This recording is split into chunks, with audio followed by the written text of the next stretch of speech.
ನಮಸ್ಕಾರ ವಿದ್ಯಾರ್ಥಿಗಳೇ, 9ನೇ ತರಗತಿ ಗಣಿತ ಪಾಠ ಸಮಾಂತರ ಚತುರ್ಭುಜಗಳು ಮತ್ತು ತ್ರಿಭುಜಗಳ ವಿಸ್ತೀರ್ಣಗಳು. ಈ ಪಾಠದಲ್ಲಿ 4ನೇ ದಿವಸದಲ್ಲಿ ನಾವೀಗ ಇದ್ದೇವೆ. ಹಿಂದಿನ ತರಗತಿಯಲ್ಲಿ ಸಮಾಂತರ ರೇಖೆಗಳ ನಡುವೆ ಇರುವ ಆಕೃತಿಗಳು, ಒಂದೇ ಪಾದ ಮತ್ತು ಒಂದೇ ಜೊತೆ ಸಮಾಂತರ ರೇಖೆಗಳ ನಡುವೆ ಇರುವ ಆಕೃತಿಗಳ ಪರಿಚಯ ಆಯಿತು. ಆಮೇಲೆ ಪ್ರಮೇಯವನ್ನು ಕಲಿತೆವು. ಒಂದೇ ಪಾದ ಮತ್ತು ಒಂದೇ ಜೊತೆ ಸಮಾಂತರ ರೇಖೆಗಳ ನಡುವೆ ಇರುವ ತ್ರಿಭುಜದ ವಿಸ್ತೀರ್ಣವು ಸಮಾಂತರ ಚತುರ್ಭುಜದ ಅರ್ಧದಷ್ಟಿರ್ತದೆ ಮತ್ತು ಎರಡು ಸಮಾಂತರ ಚತುರ್ಭುಜಗಳ ವಿಸ್ತೀರ್ಣಗಳು ಸಮವಾಗಿರ್ತವೆ ಅಂತ ಹೇಳಿಕೊಂಡು ಕಲಿತೆವು. ಆಮೇಲೆ ಮಧ್ಯಬಿಂದು ಪ್ರಮೇಯವನ್ನು ಕಲಿತೆವು. ಯಾವುದೇ ತ್ರಿಭುಜದ ಎರಡು ಬಾಹುಗಳ ಮಧ್ಯಬಿಂದುಗಳನ್ನು ಜೋಡಿಸುವ ರೇಖೆಯು ಮೂರನೇ ಬಾಹುವಿನ ಅರ್ಧದಷ್ಟು ಮತ್ತು ಮೂರನೇ ಬಾಹುವಿಗೆ ಸಮಾಂತರವಾಗಿರುತ್ತದೆ ಅಂತೇಳಿ ಅದರ ಮೇಲೆ ಲೆಕ್ಕಗಳನ್ನು ಮಾಡ್ತಾ ಇದ್ದೆವು. ಇವತ್ತಿನ ಪ್ರಶ್ನೆ ಬರೆಯುವ. ತ್ರಿಭುಜ ಎಬಿಸಿಯಲ್ಲಿ ಮಧ್ಯರೇಖೆ ಎಡಿಯ ಮಧ್ಯಬಿಂದು ಇ. ತ್ರಿಭುಜ ಎಬಿಸಿಯಲ್ಲಿ ಮಧ್ಯರೇಖೆ ಎಡಿಯ ಮಧ್ಯಬಿಂದು ಇ ಆದರೆ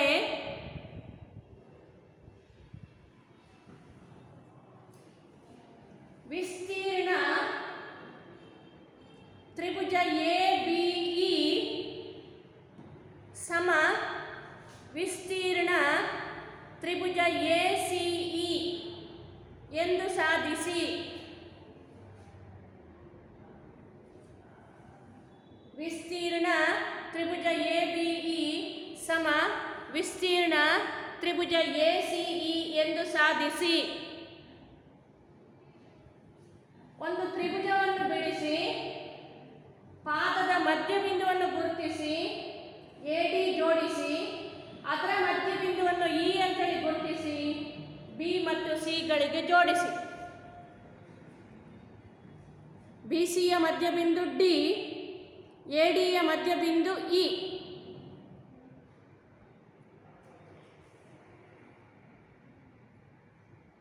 ಚಿತ್ರ ಆಯ್ತಾ? ಈಗ ದತ್ತ ಬರೆಯುವ. ತ್ರಿಭುಜ ಎಬಿಸಿಯಲ್ಲಿ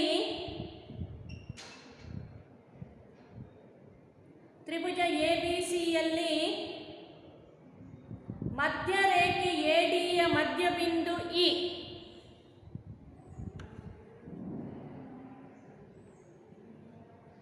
ಮಧ್ಯರೇಖೆ ಎಡಿಯ ಮಧ್ಯಬಿಂದು ಇ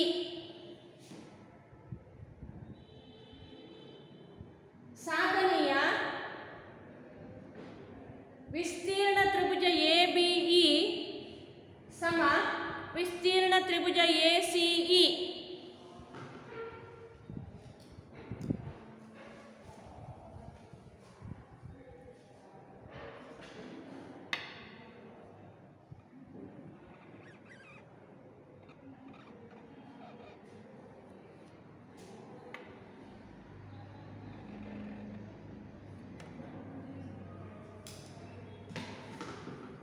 ಬರ್ದ್ರೇನಾ?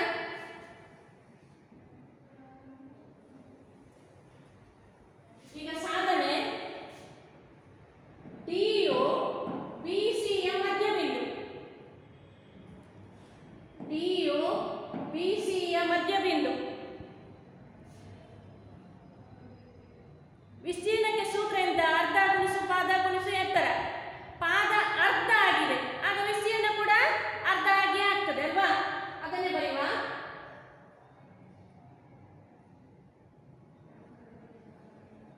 ಇಡೀ ದೊಡ್ಡ ತ್ರಿಭುಜವನ್ನು ಮಧ್ಯಬಿಂದುವಿನಿಂದಾಗಿ ಎರಡು ಚಿಕ್ಕ ತ್ರಿಭುಜಗಳಾಗಿ ವಿಭಾಗಿಸುತ್ತದೆ. ಆ ಎರಡು ಚಿಕ್ಕ ತ್ರಿಭುಜಗಳ ವಿಸ್ತೀರ್ಣಗಳು ಸಮ. ವಿಸ್ತೀರ್ಣ ತ್ರಿಭುಜ ಎಬಿಡಿ ಸಮ ವಿಸ್ತೀರ್ಣ ತ್ರಿಭುಜ ಎಸಿಡಿ. ವಿಸ್ತೀರ್ಣ ತ್ರಿಭುಜ ಎಬಿಡಿ ಸಮ ವಿಸ್ತೀರ್ಣ ತ್ರಿಭುಜ ಎಸಿಡಿ. ಈಗ ಎಡಿಯ ಮಧ್ಯಬಿಂದು ಇ ಪುನಃ ಇದರ ಅರ್ಧ. ತ್ರಿಭುಜ ಬಿಡಿಇ ಸಮ ತ್ರಿಭುಜ ಸಿಡಿಇ.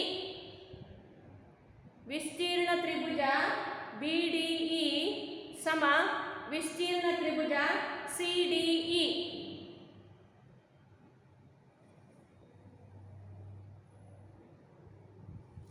ಈಗ ಇದರಿಂದ ಇದನ್ನು ಕಳೆಯುವ, ಇದರಿಂದ ಇದನ್ನು ಕಳೆಯುವ. ಸಮನಾದ ಅಂಶಗಳಿಂದ ಸಮನಾದ ಅಂಶಗಳನ್ನು ಕಳೆದರೆ ಉಳಿದವುಗಳು ಸಮನಾಗಿರ್ತವೆ. ವಿಸ್ತೀರ್ಣ ತ್ರಿಭುಜ ಎ ಬಿ ಡಿ ಮೈನಸ್ ವಿಸ್ತೀರ್ಣ ತ್ರಿಭುಜ ಬಿ ಡಿ ಇ ಸಮ ವಿಸ್ತೀರ್ಣ ತ್ರಿಭುಜ ಎ ಸಿ ಡಿ ಮೈನಸ್ ವಿಸ್ತೀರ್ಣ ತ್ರಿಭುಜ C D E.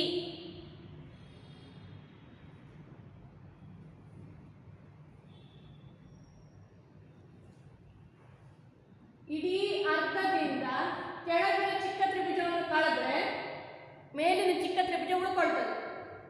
A B E ಹಾಗೆ ಎ ಸಿ ಇ. ವಿಸ್ತೀರ್ಣ ತ್ರಿಭುಜ ಎ ಬಿ ಇ ಸಮ ವಿಸ್ತೀರ್ಣ ತ್ರಿಭುಜ ಎ ಸಿ ಇ.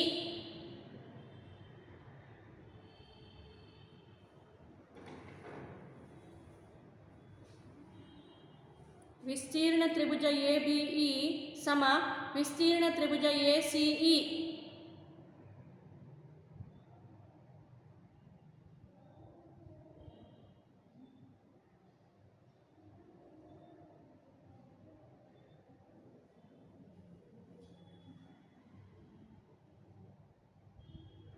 ಆಯ್ತಾ ಬರ್ದು? ನೆಕ್ಸ್ಟ್ ಲೆಕ್ಕ ಬರೆಯುವ. ತ್ರಿಭುಜ ಎ ಬಿ ಸಿಯಲ್ಲಿ ಅಗದ ಲೆಕ್ಕದ ಹಾಗಿದ್ದೆ ಇಯು ಮಧ್ಯರೇಖೆ ಎ ಡಿಯ ಮಧ್ಯಬಿಂದು.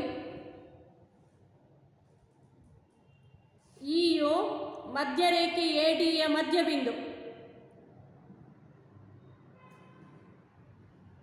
ಆದರೆ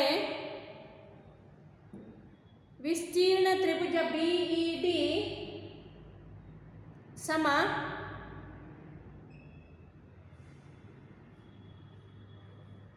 ವಿಸ್ತೀರ್ಣ 4ನೇ ಒಂದು ತ್ರಿಭುಜ ಎ ಬಿ ಸಿ. ವಿಸ್ತೀರ್ಣ ತ್ರಿಭುಜ ಬಿ ಇ ಡಿ ಸಮ ವಿಸ್ತೀರ್ಣ 4ನೇ ಒಂದು ತ್ರಿಭುಜ ಎ ಬಿ ಸಿ ಎಂದು ಸಾಧಿಸಿ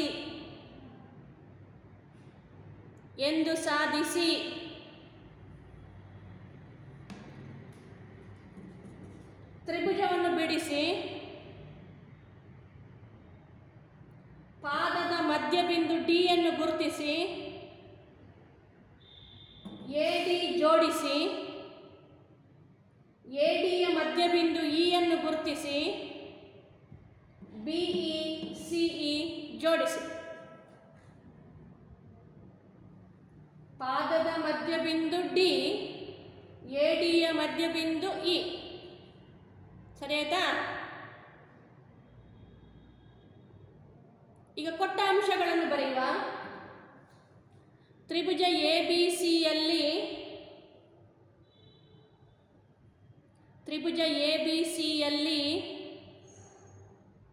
ಮಧ್ಯರೇಖೆ ಎ ಡಿಯ ಮಧ್ಯಬಿಂದು ಇ.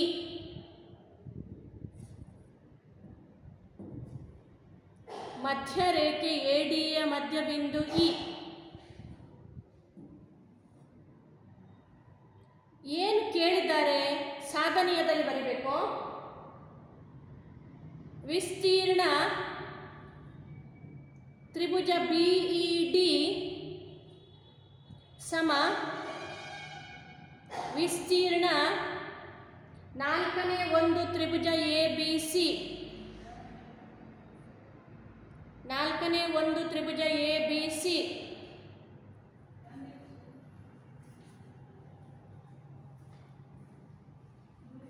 ಸಾಧನೆ.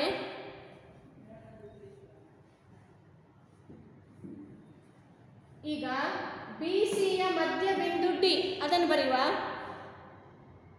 ಡಿ ಯು ಬಿ ಸಿಯ ಮಧ್ಯಬಿಂದು. ಆಗ ತ್ರಿಭುಜ ಎ ಬಿ ಡಿಯ ವಿಸ್ತೀರ್ಣವು ತ್ರಿಭುಜ ಎ ಸಿ ಡಿಯ ವಿಸ್ತೀರ್ಣವು ದೊಡ್ಡ ತ್ರಿಭುಜದ ಅರ್ಧದಷ್ಟು ಅಲ್ವಾ? ಮಧ್ಯಬಿಂದು ಅರ್ಧ ಪಾದ, ಪಾದದ ಅರ್ಧ. ವಿಸ್ತೀರ್ಣ ತ್ರಿಭುಜ ಎ ಬಿ ಡಿ ಸಮ ವಿಸ್ತೀರ್ಣ ಅರ್ಧ ತ್ರಿಭುಜ ಎ ಬಿ ಸಿ. ವಿಸ್ತೀರ್ಣ ಅರ್ಧ ತ್ರಿಭುಜ ಎ ಬಿ ಸಿ.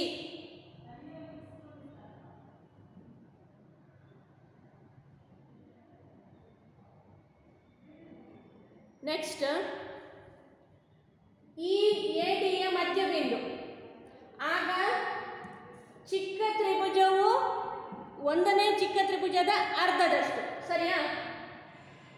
ತ್ರಿಭುಜ ವಿಸ್ತೀರ್ಣ ತ್ರಿಭುಜ ಬಿ ಇ ಡಿ ಸಮ ವಿಸ್ತೀರ್ಣ ಅರ್ಧದಷ್ಟು ತ್ರಿಭುಜ ಎ ಬಿ ಡಿ.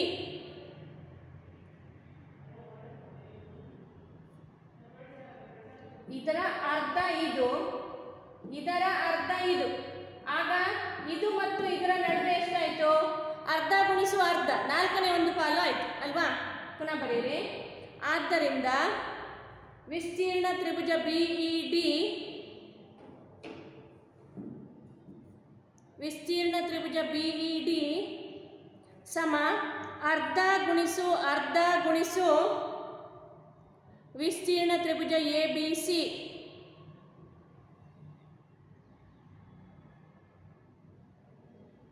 ಅರ್ಧ ಗುಣಿಸು ಅರ್ಧ ಗುಣಿಸು ವಿಸ್ತೀರ್ಣ ತ್ರಿಭುಜ ಎ ಬಿ ಸಿ ಹೇಳಿದರೆ 4/1 ವಿಸ್ತೀರ್ಣ ತ್ರಿಭುಜ ಎ ಬಿ ಸಿ.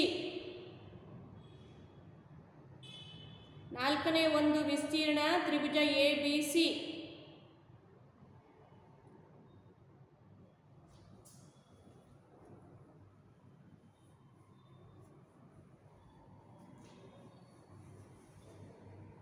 ನೆಕ್ಸ್ಟ್ ಲೆಕ್ಕ ಬರೀರಿ.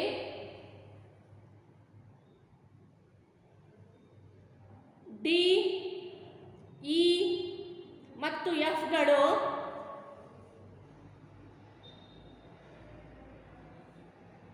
ಡಿ ಇ ಮತ್ತು ಎಫ್ಗಳು ಕ್ರಮವಾಗಿ ಬಿ ಸಿ, ಸಿ ಎ ಮತ್ತು ಎ ಬಿ ಬಾಹುಗಳ ಮಧ್ಯಬಿಂದುಗಳಾದರೆ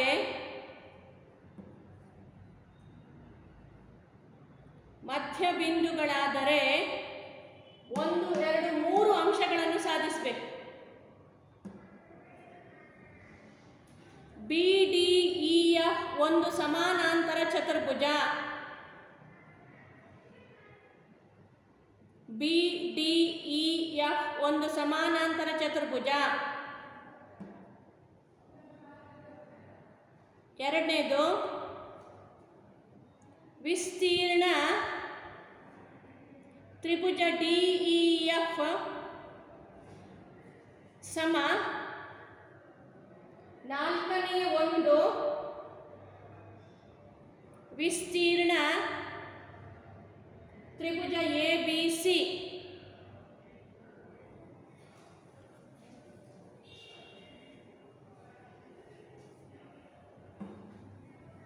ವಿಸ್ತೀರ್ಣ ತ್ರಿಭುಜ ಡಿ ಇ ಎಫ್ ಸಮ 4/1 ವಿಸ್ತೀರ್ಣ ತ್ರಿಭುಜ ಎ ಬಿ ಸಿ. ಮೂರನೇದು ವಿಸ್ತೀರ್ಣ ಸಮಾಂತರ ಚತುರ್ಭುಜ ಬಿ ಡಿ ಇ ಎಫ್ ಸಮ ವಿಸ್ತೀರ್ಣ ಅರ್ಧ ಗುಣಿಸು ತ್ರಿಭುಜ ಎ ಬಿ ಸಿ. 3 ಅಂಶಗಳನ್ನು ಸಾಧಿಸಬೇಕು. ಡಿ ಇ ಎಫ್ಗಳು B C, A C, A B ಬಾಹುಗಳ ಮಧ್ಯಬಿಂದುಗಳು. ಆವಾಗ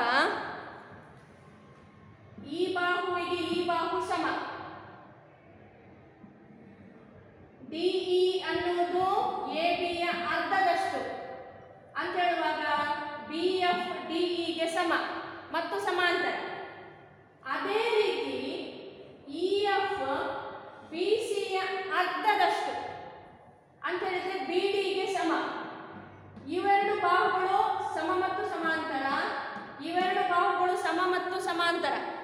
ಆಗ ಬಿ ಡಿ ಇ ಎಫ್ ಒಂದು ಸಮಾಂತರ ಚತುರ್ಭುಜ ಆಯಿತು. ಅದನ್ನು ಬರೆಯುವ ಈಗ. ದತ್ತ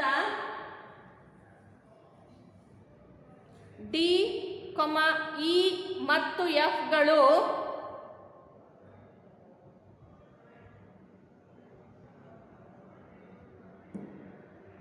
ಬಿ ಸಿ, ಸಿ ಎ ಮತ್ತು ಎ ಬಿಗಳ ಮಧ್ಯಬಿಂದುಗಳು. ಬಿ ಸಿ, ಸಿ ಎ ಮತ್ತು ಎ ಬಿಗಳ ಮಧ್ಯಬಿಂದುಗಳು.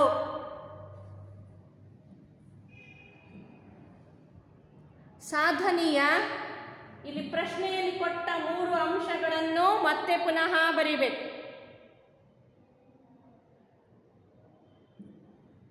ಒಂದನೇದು ಬಿ ಡಿ ಇ ಎಫ್ ಒಂದು ಸಮಾಂತರ ಚತುರ್ಭುಜ.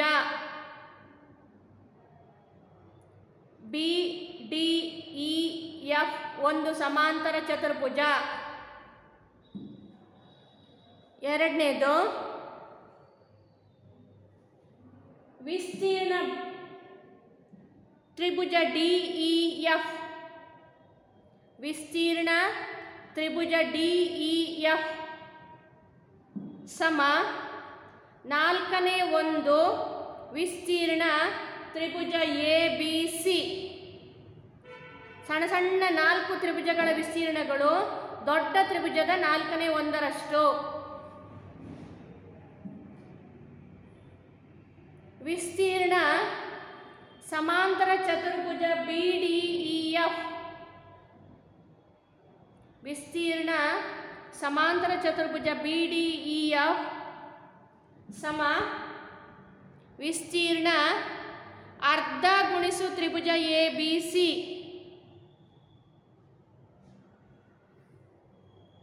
ಅರ್ಧ ಗುಣಿಸು ತ್ರಿಭುಜ ಎ ಬಿ ಸಿ. ಚಿತ್ರ ಆಯಿತು, ದತ್ತ ಆಯಿತು, ಸಾಧನೀಯ ಆಯಿತು. ನೆಕ್ಸ್ಟ್ ಸ್ಟೆಪ್ ಯಾವುದು? ಸಾಧನೆ.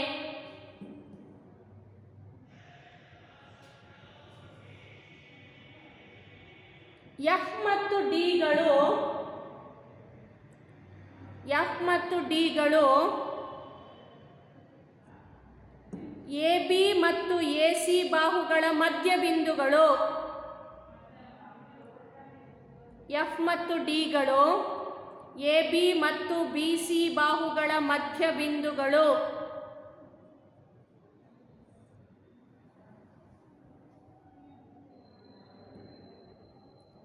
ಆದ್ದರಿಂದ ಮಧ್ಯಬಿಂದು ಪ್ರಮೇಯದ ಪ್ರಕಾರ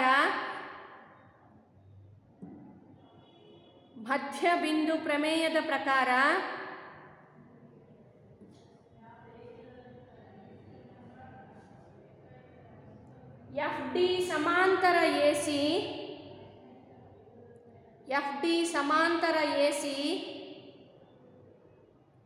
ಮತ್ತು ಎಫ್ ಡಿ ಸಮ ಅರ್ಧ ಬಿ ಸಿ, ಅರ್ಧ A C, sorry, F D ಸಮ ಅರ್ಧ ಎ ಸಿ. ಅರ್ಧ ಎ ಸಿ ಅಂತ ಹೇಳಿದ್ರೆ ಇ ಸಿ.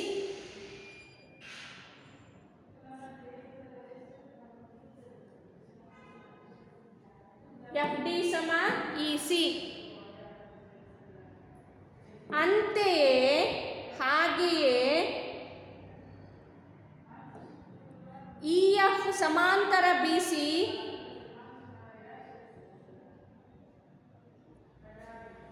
ಇ ಎಫ್ ಸಮ ಅರ್ಧ ಬಿ ಸಿ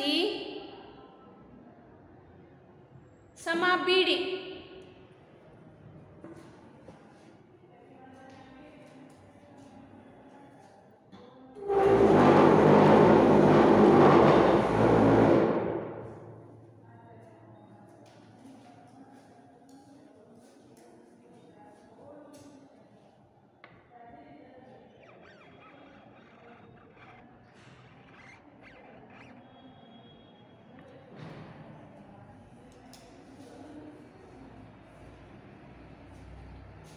ಆದ್ದರಿಂದ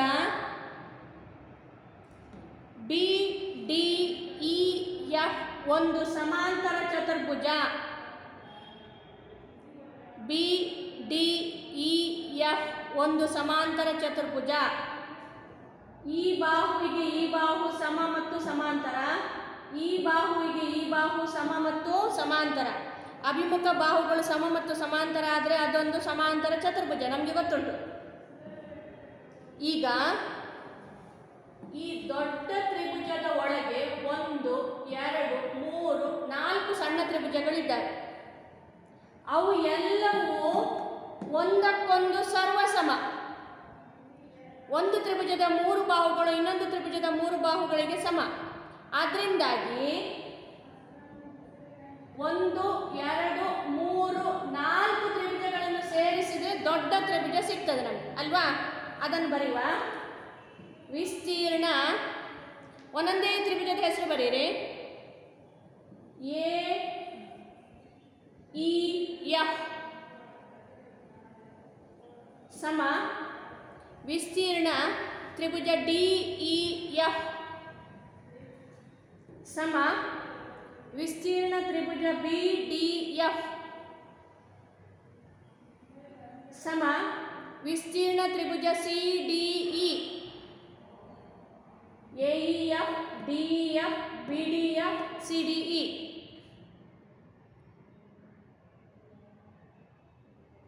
ಹಾಗಾದ್ರೆ ಒಂದೇ ತ್ರಿಭುಜವನ್ನು ತಗೊಳ್ಳುವ. ತ್ರಿಭುಜ ಡಿ ಇ ಎಫ್ ಸಮ ದೊಡ್ಡದರ ಎಷ್ಟು ಪಾಲು? 4 ಸಮಪಾಲು ಅಂತ ಹೇಳಿದ್ರೆ 4ನೇ 1. 4ನೇ 1 ವಿಸ್ತೀರ್ಣ ತ್ರಿಭುಜ ಎ ಬಿ ಸಿ.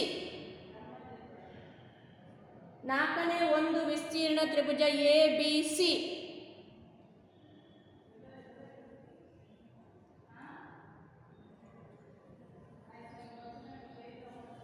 ಈಗ ಸಮಾಂತರ ಚತುರ್ಭುಜ ಬಿ ಡಿ ಇ ಎಫ್ ಆಗಬೇಕಾದ್ರೆ ಎಷ್ಟು ತ್ರಿಭುಜಗಳು ಬೇಕು? 2 ತ್ರಿಭುಜಗಳು ಬೇಕು. ಒಂದು ಸಮಾಂತರ ಚತುರ್ಭುಜ ಆಗಬೇಕಾದ್ರೆ 2 ತ್ರಿಭುಜಗಳು ಬೇಕು. ಒಂದು ತ್ರಿಭುಜ ಅಂತ ಹೇಳಿದ್ರೆ ಕಾಲು ಭಾಗ, 2 ತ್ರಿಭುಜ ಹೇಳಿದ್ರೆ ಅರ್ಧ ಭಾಗ ಎ ಬಿ ಸಿ ಅಲ್ವಾ. ಅದನ್ನೇ ಬರೆಯುವ. ವಿಸ್ತೀರ್ಣ ತ್ರಿಭುಜ ಡಿ ಇ ಎಫ್ ಪ್ಲಸ್ ವಿಸ್ತೀರ್ಣ ತ್ರಿಭುಜ ಬಿ ಡಿ ಎಫ್ ಸಮ ಸಮಾಂತರ ಚತುರ್ಭುಜ ಬಿ ಡಿ ಇ ಎಫ್. ಸಮಾಂತರ ಚತುರ್ಭುಜ ಬಿ ಡಿ ಇ ಎಫ್ ಹೇಳಿದ್ರೆ ಅರ್ಧ ವಿಸ್ತೀರ್ಣ ತ್ರಿಭುಜ ಎ ಬಿ ಸಿ. ಕಾಲಿಗೆ ಕಾಲು ಕೂಡಿಸಿದ್ರೆ ಅರ್ಧ.